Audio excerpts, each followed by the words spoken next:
Belly, Surf, la cosecha de la serpiente. Parte 1, la falsa aurora. La Victoria olía a desinfectante de hospital y a café barato de máquina.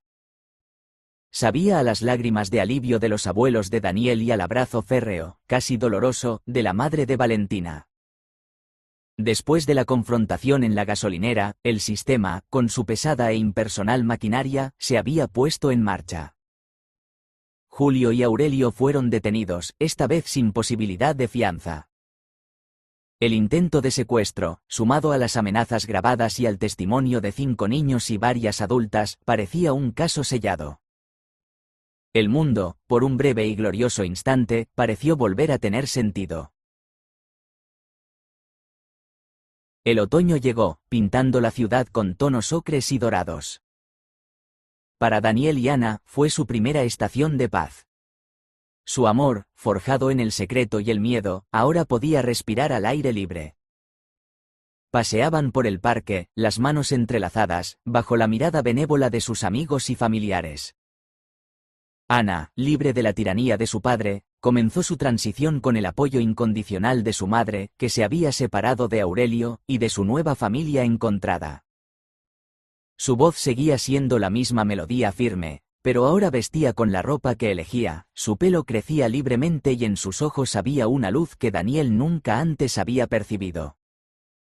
Él, a su vez, se apoyaba en la solidez de ella, no solo física, sino emocional.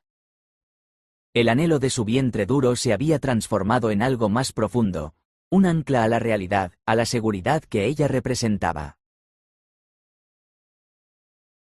El equipo Daniel se había convertido en una unidad familiar. Las reuniones en la casa del árbol de Clara eran ahora celebraciones. Sofía seguía siendo la estratega silenciosa, pero sus planes ahora giraban en torno a organizar noches de cine o excursiones. Valentina, la guerrera, canalizaba su energía en enseñar a Ana a defenderse, no por miedo, sino por empoderamiento.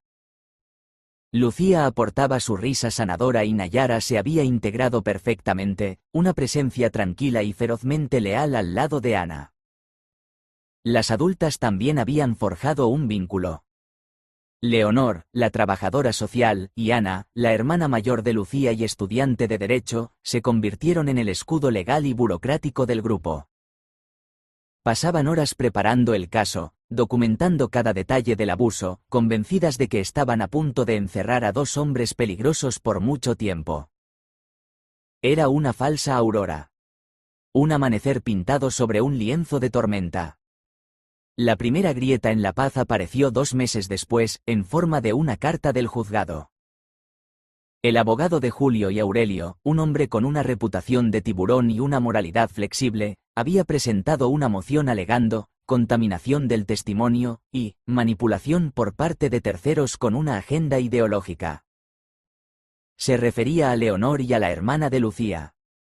Simultáneamente, el principal testigo de la gasolinera, un camionero que había corroborado los gritos y el intento de huida, se retractó de su declaración.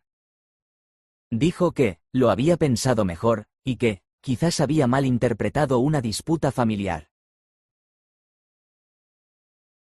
La segunda grieta fue más personal. El rastreador GPS que Sofía había puesto en la mochila de Daniel, una prueba clave, desapareció de la custodia policial. Un error administrativo, según el informe. Leonor y la joven Ana sintieron un frío glacial. Esto no era obra de un abogado inteligente. Era demasiado coordinado, demasiado limpio. Era la obra de una influencia invisible y poderosa. La red de la que habían hablado no era solo un foro de Internet. Tenía tentáculos en el mundo real. El golpe final llegó una fría mañana de diciembre.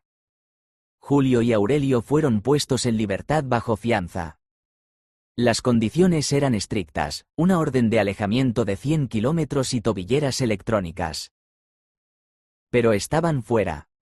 El sistema, con toda su supuesta sabiduría, había decidido que no eran una amenaza de fuga inminente. Esa noche, Daniel tuvo una pesadilla por primera vez en meses. Soñó que estaba flotando en la piscina, pero el agua no era agua, era espesa y oscura como el petróleo.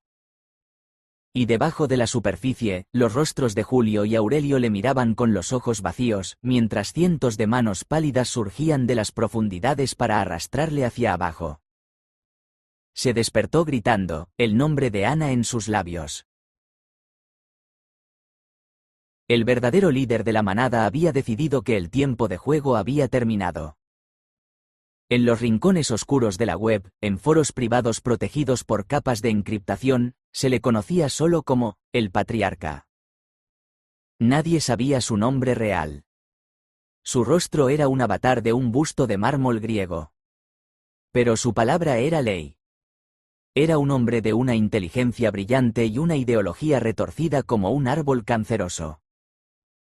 Creía que la sociedad moderna era una enfermedad, una ginocracia, que castraba a los hombres y pervertía a los niños. Veía la masculinidad no como una identidad, sino como una ciudadela asediada que él estaba destinado a defender. Julio y Aurelio no eran sus mejores soldados. Eran brutos, emocionales, torpes. Su fracaso público había sido una vergüenza para la red, a la que llamaban el Bastión. Pero el Patriarca no desechaba a sus peones. Los utilizaba. Su liberación no fue solo una demostración de poder, sino el comienzo de una nueva estrategia. Una guerra psicológica diseñada para desmantelar al equipo Daniel, pieza por pieza, para aislarlos, aterrorizarlos y, finalmente, hacerlos parecer los verdaderos monstruos. La lección que el Patriarca quería enseñar era simple y brutal: nadie se oponía al Bastión y salía indemne.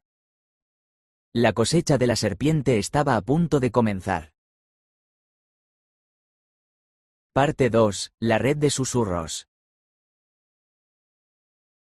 La guerra comenzó sin un solo disparo.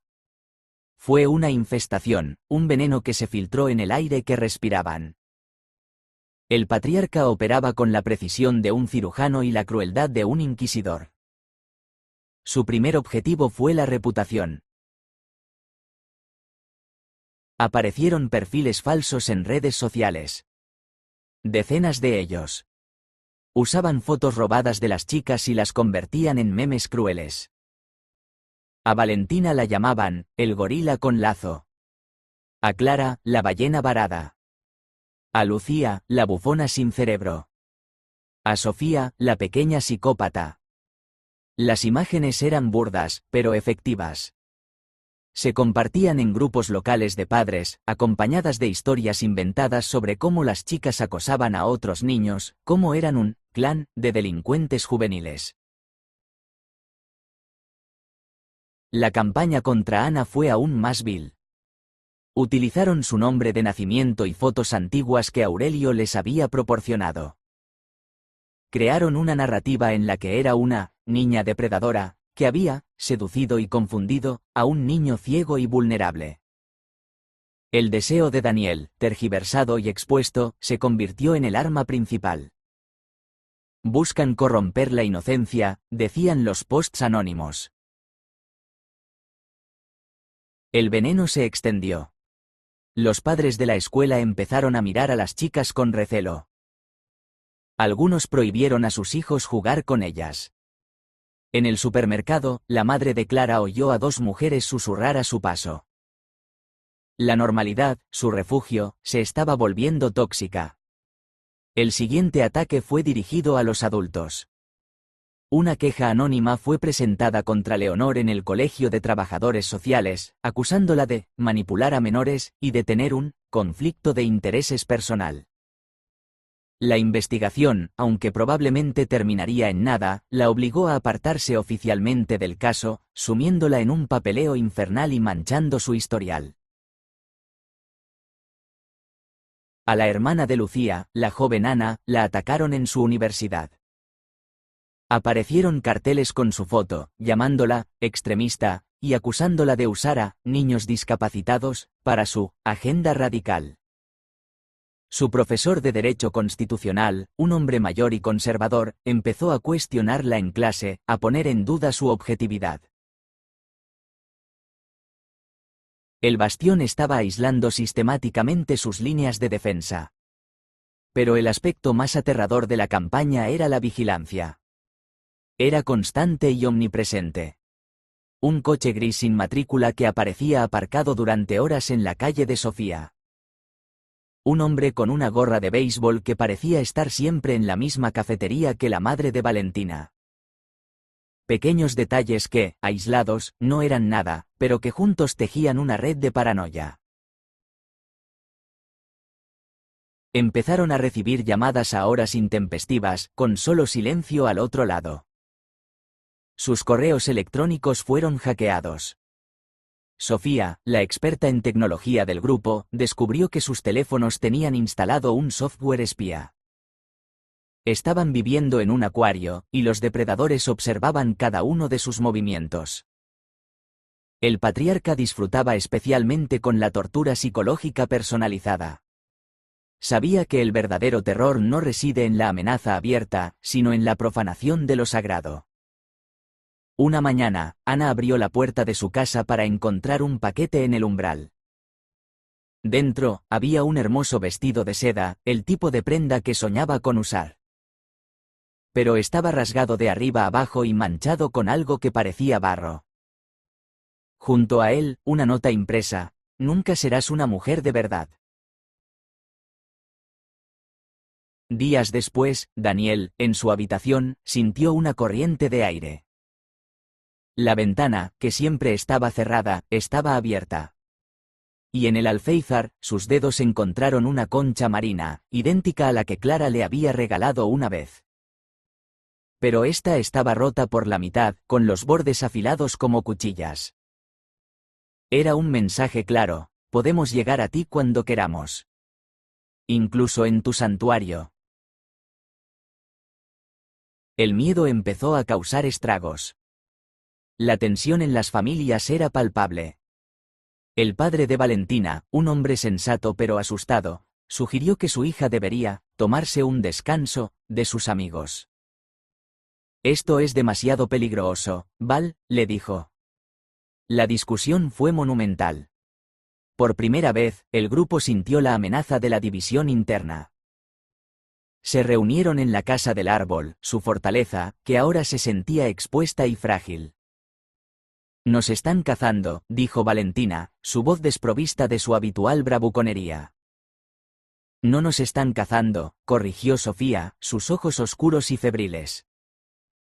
Nos están diseccionando. Quieren ver cómo nos desmoronamos.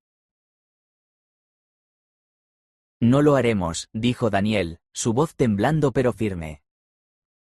Cogió la mano de Ana, que estaba sentada a su lado, rígida y silenciosa desde el incidente del vestido. No les daremos ese placer. Pero en el fondo, todos sentían que el suelo se deshacía bajo sus pies.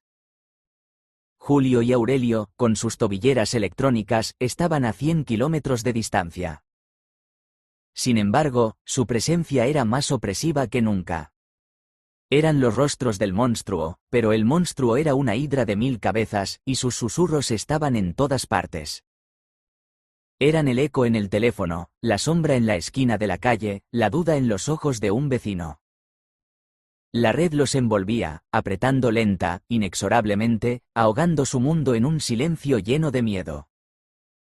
El terror dio un salto cuántico una noche de martes. La familia de Sofía estaba viendo una película cuando oyeron un ruido en el piso de arriba. Su padre subió a investigar y no encontró nada fuera de lugar. Pero a la mañana siguiente, cuando Sofía entró en su habitación, el aliento se le heló en los pulmones. No faltaba nada. No había nada roto. Pero cada objeto había sido movido. Su cama estaba contra la pared opuesta. Sus libros estaban ordenados por color en lugar de alfabéticamente. Las fotos de su escritorio estaban boca abajo. Alguien había estado allí, en su espacio más íntimo, no para robar, sino para dejar una firma de poder absoluto. Para decir: somos dueños de tu seguridad. Esa misma semana, los frenos de la bicicleta de Valentina fallaron mientras bajaba una colina. Se cayó, sufriendo un esguince en la muñeca y múltiples contusiones. El mecánico confirmó que el cable no se había roto, había sido cortado limpiamente. La guerra ya no era psicológica. El asedio había comenzado. Parte 3. El asedio. El incidente de la bicicleta de Valentina fue la línea que, una vez cruzada, cambió la naturaleza del conflicto de una guerra de desgaste a una lucha por la supervivencia. Ya no se trataba de reputaciones o de paz mental. Se trataba de seguridad física. Leonor, a pesar de estar oficialmente apartada, actuó con decisión. Reunió a las madres del grupo en la casa de Clara, un lugar que ahora se sentía menos como un hogar y más como un cuartel general. No podemos seguir así, dijo, su voz tranquila pero cargada de urgencia. Están escalando. Cada vez que resistimos, suben la apuesta. No van a parar. Necesitamos sacar a los niños de aquí. La idea de huir era amarga, un sabor a derrota. Pero la alternativa era esperar la siguiente advertencia, que podía no ser tan leve como un esguince. ¿A dónde?, preguntó la madre de Sofía, con el rostro pálido de miedo. Mi familia tiene una cabaña, dijo Leonor. En las montañas de Gredos. Está aislada, fuera de la red. Sin vecinos en kilómetros. Podríamos ir allí. Todas nosotras. Los niños, las madres, yo, la hermana de Ana. Unas semanas. Solo hasta que encontremos una solución legal permanente, hasta que la policía se tome esto en serio. La cabaña de Leonor. Sonaba como un santuario, un respiro. Pero para Sofía, que escuchaba desde la escalera, sonaba como la configuración de un libro de terror. Un grupo aislado. Un enemigo sin rostro. Era una trampa perfecta. Sin embargo, ¿qué otra opción tenían? La ciudad se había convertido en una jaula de cristal donde cada movimiento era observado. Quizás, solo quizás, el aislamiento era su única arma. El plan se puso en marcha con el secretismo de una operación militar. Hicieron las maletas en silencio, comunicándose a través de una aplicación de mensajería encriptada que la otra Ana había instalado. No se lo dijeron a nadie. Mintieron a sus otros familiares, a sus trabajos. Dijeron que se iban de vacaciones sorpresa. El día de la partida, se reunieron antes del amanecer.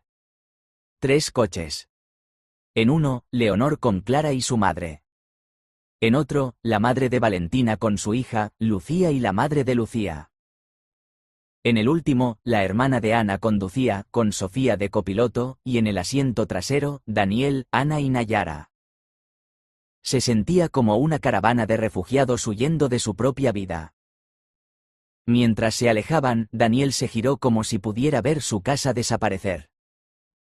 ¿Crees que funcionará?, le susurró a Ana.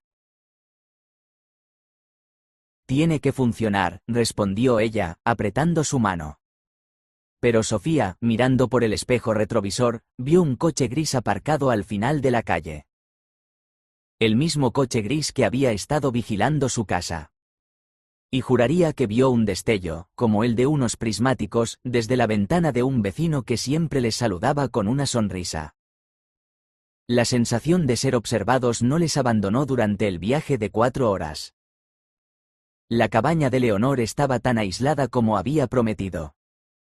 Se accedía por un camino de tierra sin señalizar que se desviaba de una carretera secundaria. Estaba construida con piedra y madera oscura, rodeada de un denso bosque de pinos y robles. El aire era frío y puro, y el único sonido era el del viento entre los árboles. Era hermosa y profundamente inquietante. Los primeros 2 días fueron una tregua bendita. Los niños exploraron el bosque. Las madres cocinaron juntas, sus conversaciones llenas de una camaradería nacida del miedo compartido. Por primera vez en meses, respiraron. La noche del tercer día, la ilusión de seguridad se hizo añicos. Estaban terminando de cenar cuando las luces parpadearon y se apagaron. Un silencio total y absoluto cayó sobre la cabaña, solo roto por el crepitar del fuego en la chimenea. Un apagón, dijo la madre de Clara, intentando sonar tranquila. Pero Leonor ya estaba en la ventana. No es un apagón. Las luces del generador de emergencia deberían haberse encendido. Alguien ha cortado la línea principal y saboteado el generador. El miedo volvió, instantáneo y helado. Estaban atrapados. Sin electricidad. Sin cobertura telefónica. Aislados del mundo. Fue entonces cuando lo oyeron. Un sonido suave, casi musical, que venía del exterior. Un altavoz. Y una voz. Una voz tranquila, culta, amplificada por la acústica del bosque nocturno. Buenas noches, damas. Y niños. Espero que estén disfrutando de su retiro. Nadie reconoció la voz. No era Julio. No era Aurelio. Era la voz de un locutor de radio, pero sus palabras eran veneno. Hemos venido porque nos preocupamos. Nos preocupamos por la corrupción del espíritu joven. Nos preocupamos por el orden natural. Daniel. ¿Estás ahí? Sabemos lo que te gusta. Sabemos lo que buscas en tu pequeña amiga. Esa dureza. Esa fuerza. Es un anhelo natural de masculinidad, hijo. Pero lo estás buscando en el lugar equivocado. Te han confundido. Pero no te preocupes. Estamos aquí para corregirlo. Estamos aquí para ofrecerte fuerza de verdad. La voz se detuvo.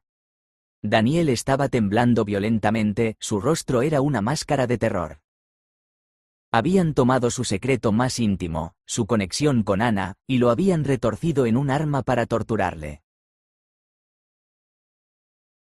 Ana le rodeó con sus brazos, su cuerpo tenso como un arco. No le escuches, Dani. No le escuches.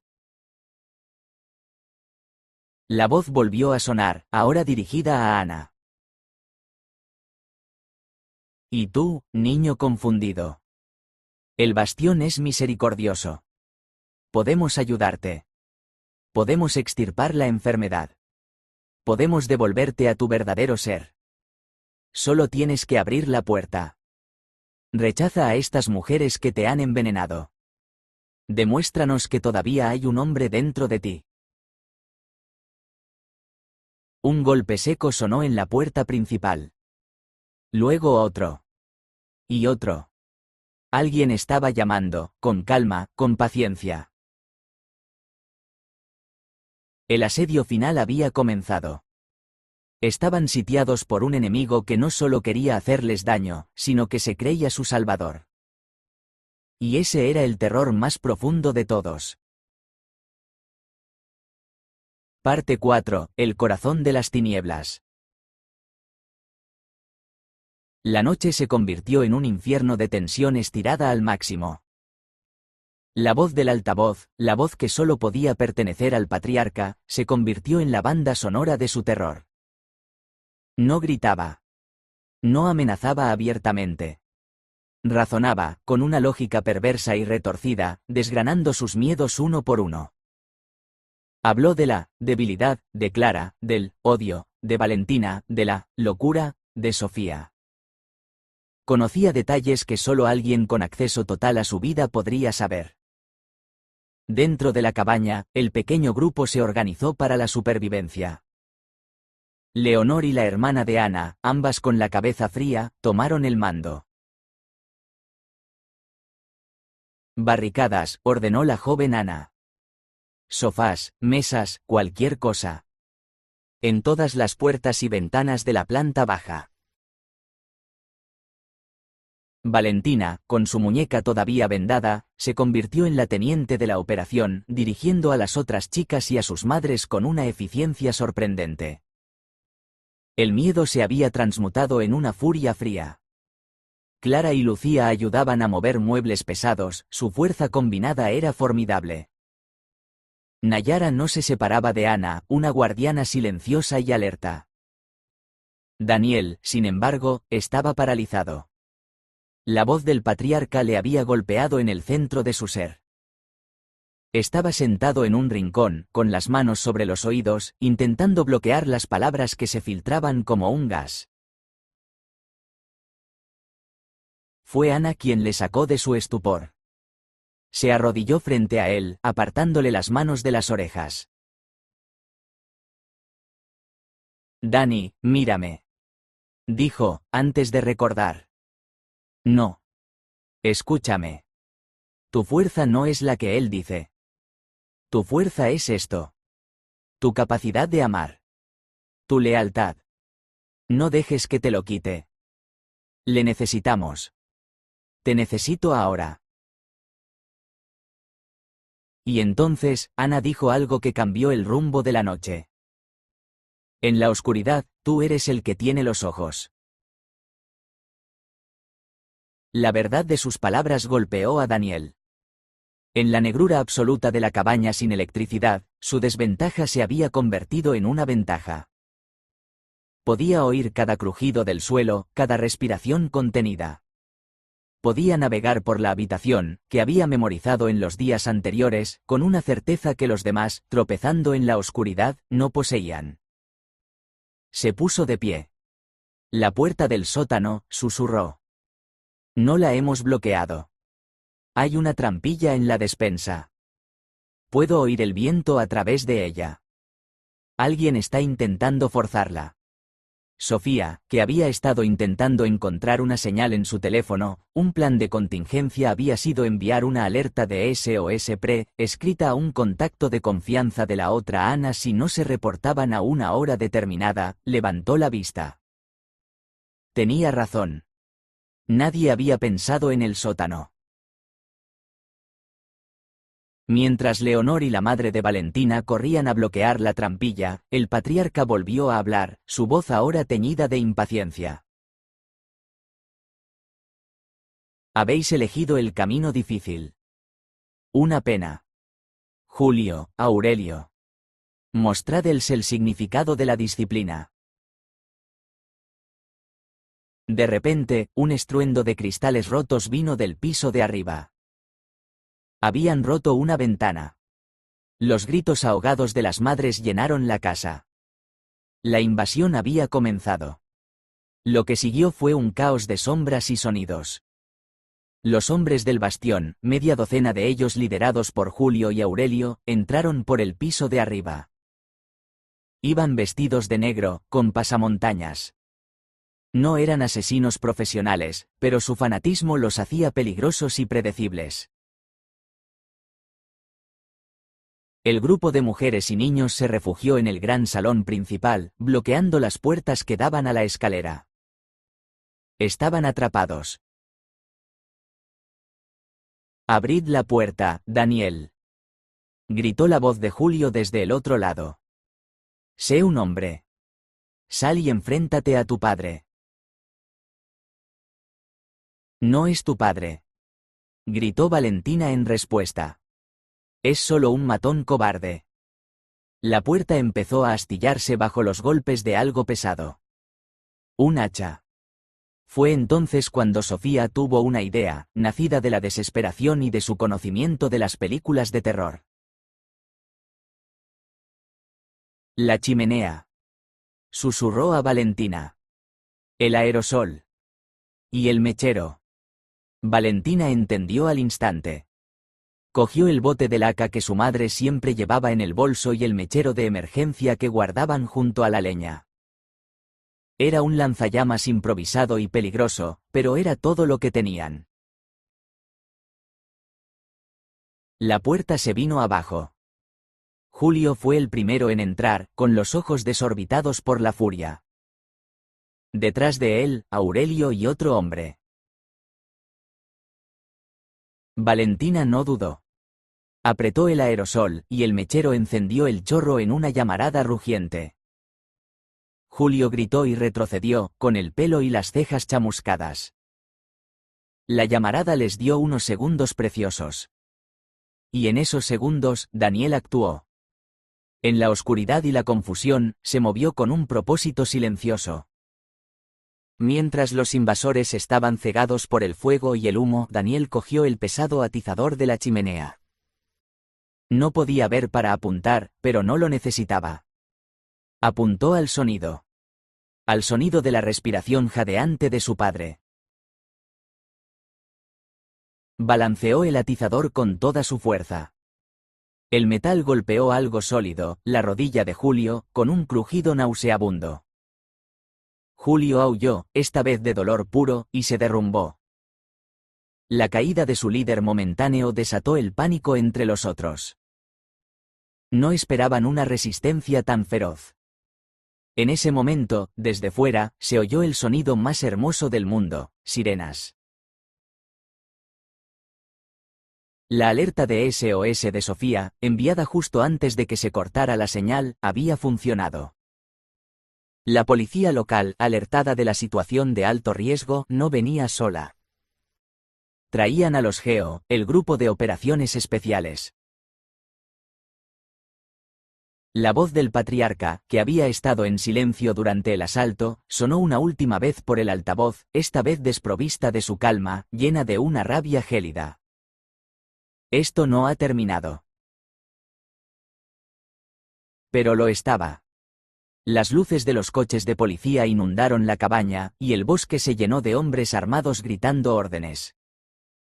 Los miembros del bastión, atrapados entre la resistencia interna y la fuerza policial externa, se rindieron sin más lucha. Cuando sacaron a los hombres, uno por uno, vieron por fin el rostro del patriarca. No era un supervillano de película. Era un hombre de unos 50 años, de aspecto anodino, con gafas y una incipiente calvicie.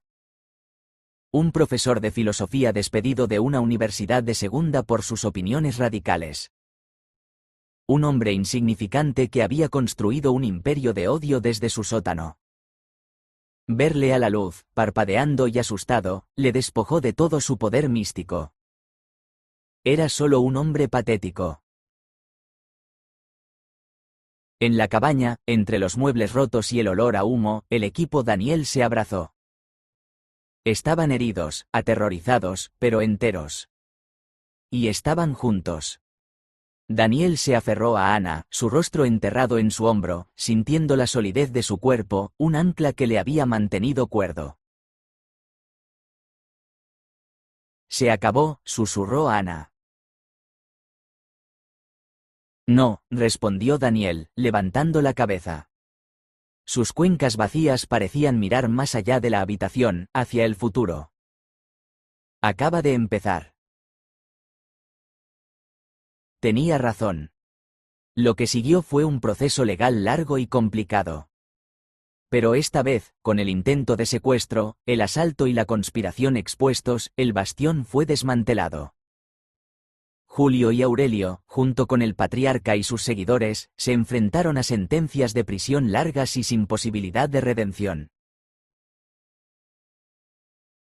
La vida nunca volvió a ser normal para ellos. Llevaban las cicatrices de la batalla. Pero no eran cicatrices de derrota. Eran marcas de supervivencia. Habían mirado al corazón de las tinieblas, un odio organizado, ideológico y cruel, y habían sobrevivido no con armas, sino con lealtad, ingenio y amor. Meses después, en un cálido día de verano, volvieron a la piscina. Estaba llena de gente, de risas, de vida. El equipo Daniel, más grande y más fuerte que nunca, se sentó en el borde. ¿Una última vez?, preguntó Valentina, con una sonrisa pícara. Daniel sonrió. No. Ya no lo necesito. Se giró hacia Ana, que estaba a su lado. Cogió su mano y la puso sobre su propio estómago, plano y todavía juvenil. Ahora construimos nuestra propia fuerza, dijo. Y juntos, se levantaron y caminaron hacia el agua, no para un belly surf, sino para nadar, libres, en un océano que, aunque sabían que contenía monstruos, también era vasto, hermoso y, sobre todo, suyo.